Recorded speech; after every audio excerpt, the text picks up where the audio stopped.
8ই March 2014 রাত 12:30 মালয়েশিয়ার Kuala Lumpur এয়ারপোর্টে অন্যান্য দিনের মতোই একটা সাধারণ রাত। রোজগার মতোই এটিসিতে বসে একটার পর একটা ফ্লাইটের টেক অফ আর ল্যান্ডিং রেকর্ড রাখছেন জন নামের একজন এটিসি এজেন্ট। জনের কর্মজীবনে তিনি এইরকম হাজার হাজার ফ্লাইটের ডিটেলস রেকর্ড করেছেন, তাই আজকের রাতটাও তার জন্য আলাদা কিছুই নয়। কিন্তু আজ রাতে এমন একটা ঘটনা ঘটতে চলেছে যা শুধু জন নয় বরং গোটা পৃথিবীকে চমকে দিয়েছে। এই একটা ঘটনাই মানুষকে এমন একটা প্রশ্নের মুখোমুখি এনে দাঁড় করিয়েছে যার উত্তর 2014 থেকে 2026 আজ 12 বছর পরেও কেউ দিতে পারেনি।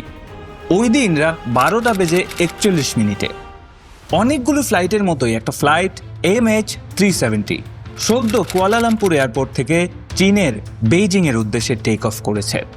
অন্যান্য দিনের মতোই এটাও একটা রুটিন ফ্লাইট। মাত্র 6 ঘন্টার জার্নি, 227 জন যাত্রী, 10 জন কেবিন ক্রু আর 2 জন পাইলটকে নিয়ে ওই ফ্লাইটের মধ্যে মোট 239 জন মানুষ। বাইরের আবহাওয়া একদম ক্লিয়ার, বৃষ্টি বাদলের কোনো পূর্বাভাসও নেই, সবকিছুই একদম স্বাভাবিক। এটিসিতে বসে জন তার র্যাডারে স্পষ্ট দেখতে পাচ্ছে MH370 তার ক্রুজিং অল্টিটিউডে ক্লাইম্ব করার পর ধীরে ধীরে ভিয়েতনামের দিকে এগোচ্ছে। তখন রাত 1:19। এবার ফ্লাইটটাকে মালয়েশিয়া থেকে ভিয়েতনামের হোচিমিন সিটি এটিসির কাছে হ্যান্ড ওভার করতে হবে। জন রেডিওতে বলল, contact two Ho Chi Minh, good night. সঙ্গে সঙ্গে ক্যাপ্টেন জাহারি আহমেদের উত্তর এলো, গুড নাইট মালয়েশিয়ান 370। ব্যাস, জনের দায়িত্ব এখানেই শেষ।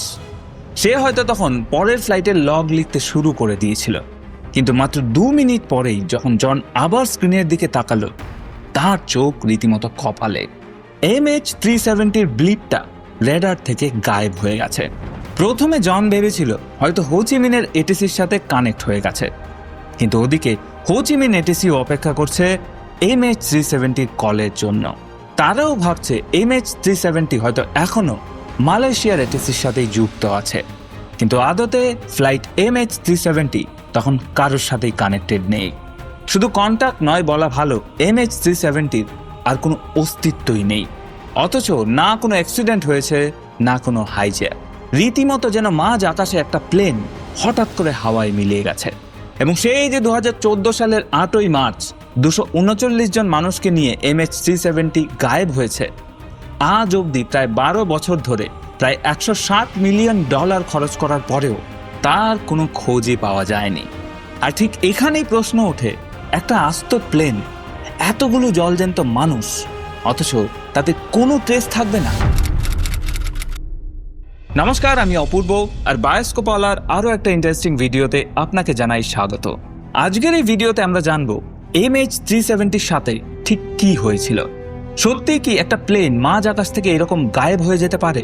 আর যদি পারে, তাহলে গায়েব হয়ে প্লেনটা গেল কোথায়?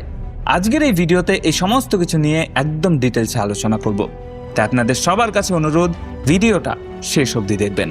তাহলে চলুন আর দেরি না করে শুরু করা যাক আমাদের আজকের video, the mystery of flight MH370। MH370 radar থেকে গায়েব হয়ে যাওয়ার ঠিক আগে কি ঘটেছিল সেটা একটু ডিটেলসে জানা দরকার, কারণ এই ঘটনাটা যতটা সহজ মনে হচ্ছে আসলে এতটা সহজ নয়। রাত তখন 1:19। MH370 তখন ধীরে ধীরে মালয়েশিয়ার এয়ারস্পেস ছেড়ে ভিয়েতনামের দিকে এগোচ্ছে। আকাশপথে ইগারি নামের একটা ওয়ে পয়েন্ট আছে এবং ওই সময়ে প্লেনটা ওই ওয়ে পয়েন্টের কাছাকাছি পৌঁছে গেছে। আচ্ছা, যারা জানেন না তাদের জন্য বলে দেই, ওয়ে পয়েন্ট মানে হচ্ছে আকাশ পথের একটা চেক পয়েন্ট, যেটার উপর দিয়ে পার হয়ে প্লেন তার গন্তব্যে পৌঁছায়। এবার এইটুকু পর্যন্ত সবকিছু একদম স্বাভাবিক ছিল, কিন্তু ঠিক এই মুহূর্তেই ঘটল সেই ঘটনা যেটা পরবর্তীতে গোটা দুনিয়াকে চমকে দিয়েছিল। MH370-র ট্রান্সপন্ডার হঠাৎ করে বন্ধ হয়ে গেল। এখন ট্রান্সপন্ডার কি সেটা একটু বুঝে নেওয়া দরকার। ট্রান্সপন্ডার হচ্ছে সেই ডিভাইস যেটা এটিসির র্যাডারে বিমানের পরিচয়, উচ্চতা আর গতি দেখায়। এটা বন্ধ হয়ে যাওয়া মানে রেডারের চোখে বিমানটা অদৃশ্য হয়ে যাওয়া। কিন্তু এখানে সবথেকে ইম্পর্টেন্ট বিষয় হচ্ছে, ট্রান্সপন্ডার বন্ধ হওয়ার প্রায় 37 সেকেন্ড আগে এটিসিকে অল্টিটিউড ডেটা পাঠানো বন্ধ করে দিয়েছিল। আর এটা শুধুমাত্র তখনই পসিবল যখন ককপিট থেকে কেউ ম্যানুয়ালি সুইচটা অফ করে দেয়। মানে এটা কোনো যান্ত্রিক ত্রুটি ছিল না, এটা ছিল সম্পূর্ণ ইচ্ছাকৃত। আর ট্রান্সপন্ডার বন্ধ হওয়ার কয়েক সেকেন্ড পরেই MH370 হঠাৎ করে একটা শার্প লেফট টার্ন নিয়ে নেয় এবং বেইজিং এর দিকে না গিয়ে উল্টো দিকে, মানে আবার মালয়েশিয়ার দিকে ফিরে আসতে শুরু করে। এবার এত শার্প একটা টার্ন কোনো প্লেন অটো পাইলট থেকে নিতে পারে না। মানে ককপিটে বসে কেউ নিজের হাতে প্লেনটাকে ঘুরিয়েছিল। এবার একটু ভাবুন, যেই মুহূর্তে মালয়েশিয়ার এটিসি ফ্লাইটটাকে ভিয়েতনামের হাতে হ্যান্ড ওভার করলো, ঠিক সেই মুহূর্তে ট্রান্সপন্ডার বন্ধ হয়ে গেল আর প্লেন উল্টো দিকে ঘুরে গেল। এই টাইমিংটা কিন্তু মোটেও কাকতালীয় নয়, কারণ এই হ্যান্ড ওভারের সময়টা হলো সেই মুহূর্ত যখন দুটো দেশের এটিসির মাঝখানে একটা ছোট্ট গ্যাপ তৈরি হয়। মালয়েশিয়া ভাবছে ভিয়েতনামের সাথে আছে আর ভিয়েতনাম ভাবছে মালয়েশিয়ার সাথে আছে, আর সেই গ্যাপটাকে কাজে লাগিয়ে MH370 চুপচাপ সরে গেল। অর্থাৎ আমরা ধরে নিতে পারি যে এই কাজটা করেছে সে এয়ার স্পেসের প্রত্যেকটা জিনিস খুব ভালো করে জানতো। কিন্তু ট্রান্সপন্ডার বন্ধ হয়ে গেলে কি একটা প্লেন পুরোপুরি অদৃশ্য হয়ে যায়? না, যায় না। আর এখানেই গল্পটা আরো বেশি জটিল হয়ে ওঠে। ট্রান্সপন্ডার বন্ধ হয়ে যাওয়ার পরেও মালয়েশিয়ার মিলিটারি র্যাডারে একটা অজানা বিমানের সিগন্যাল ধরা পড়েছিল। সেই বিমানটা মালয় উপদ্বীপের উপর দিয়ে উঠতে উঠতে মালাক্কা প্রণালীর দিকে এগিয়ে যাচ্ছিল। পরে তদন্তে জানা যায় যে সেই অজানা বিমানটাই ছিল MH370। কিন্তু সেই মুহূর্তে মিলিটারি সেটাকে গুরুত্ব দেয়নি। তারা ভেবেছিল হয়তো কোনো ইমার্জেন্সির কারণে প্লেনটা আবার মালয়েশিয়ায় ফিরে আসছে। এদিকে এটিসির সাথে যোগাযোগ বিচ্ছিন্ন হওয়ার পর MH370-র ACARS সিস্টেমটাও বন্ধ হয়ে গেল। এই ACARS মানে হচ্ছে এমন একটা সিস্টেম যেটা প্লেনের ইঞ্জিন আর যন্ত্রপাতির অবস্থা গ্রাউন্ড স্টেশনে পাঠায়, এবং এই যন্ত্রটাকেও কেউ ইচ্ছাকৃতভাবে বন্ধ করেছিল। কিন্তু এখানে একটা মজার ব্যাপার আছে।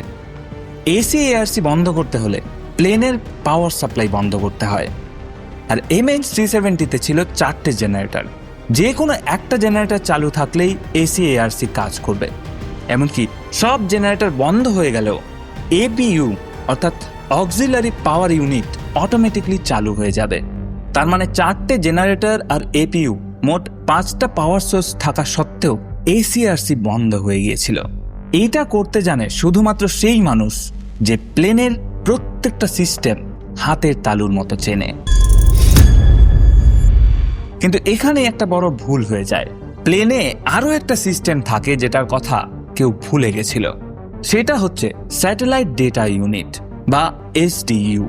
এই সিস্টেমটা প্রত্যেক ঘন্টায় একবার করে স্যাটেলাইটে একটা অটোমেটিক সিগন্যাল পাঠায়, যেটাকে বলা হয় হ্যান্ডশেক। এইটা কোনোভাবেই বন্ধ করা যায় না।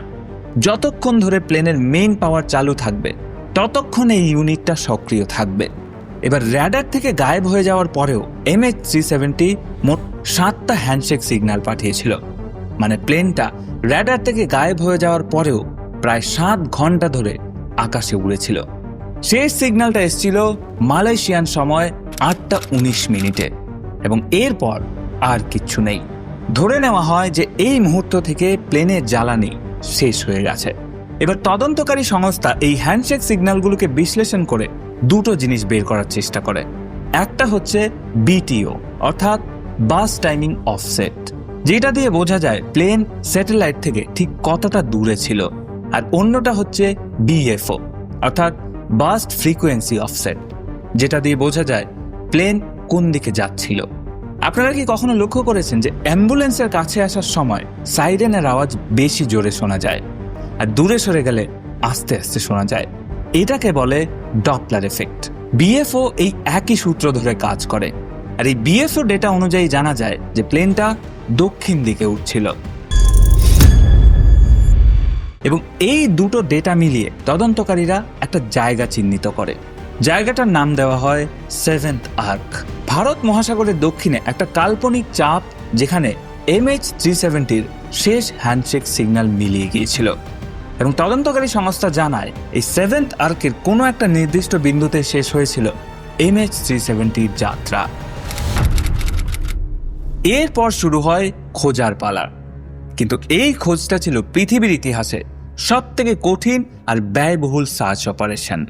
প্রথম 3 বছর ধরে অস্ট্রেলিয়ার নেতৃত্বে 26টা দেশ মিলে ভারত মহাসাগরের দক্ষিণে প্রায় 1,20,000 বর্গ কিলোমিটার এলাকা তন্ন তন্ন করে খুঁজে।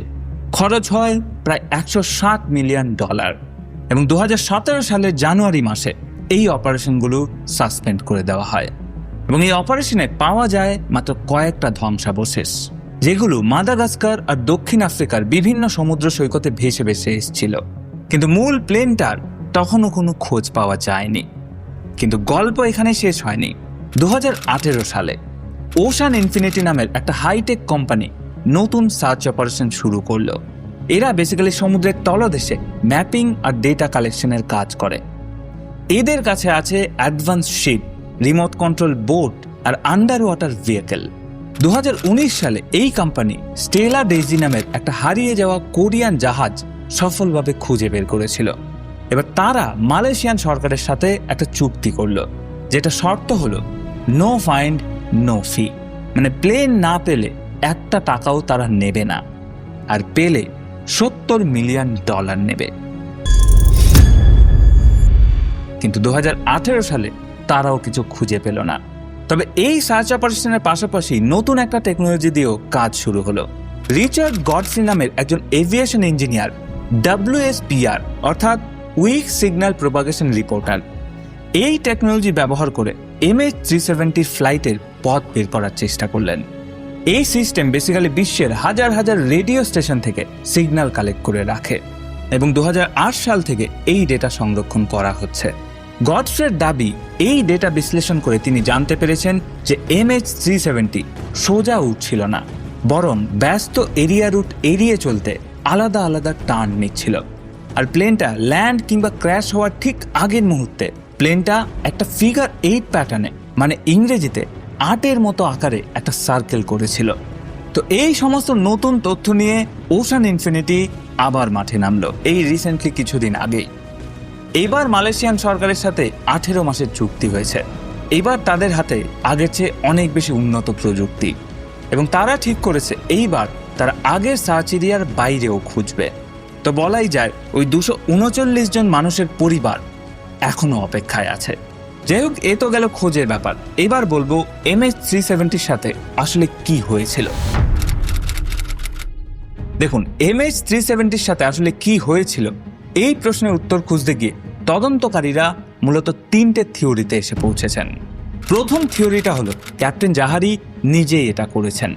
তদন্তকারী সংস্থা জানিয়েছে তার বাড়িতে একটা ফ্লাইট স্টিমুলেটর ছিল, আর সেখানে পাওয়া ডেটায় দেখা গেছে তিনি এমন একটা রুট স্টিমুলেট করেছিলেন যেটা MH370 শেষ গতিপথের সাথে মিলে যায়।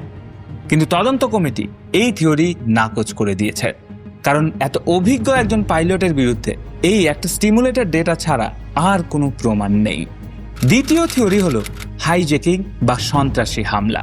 পরে তদন্তে জানা গিয়েছিল সেদিন ফ্লাইটে 2 জন ইরানি যাত্রী ভুয়ো পাসপোর্ট ব্যবহার করে উঠেছিলেন, কিন্তু তদন্তে দেখা গেছে তারা শুধুমাত্র ইউরোপে গিয়ে থাকতে চেয়েছিল, তাদের হাইজ্যাক করার কোনো পরিকল্পনা ছিল না।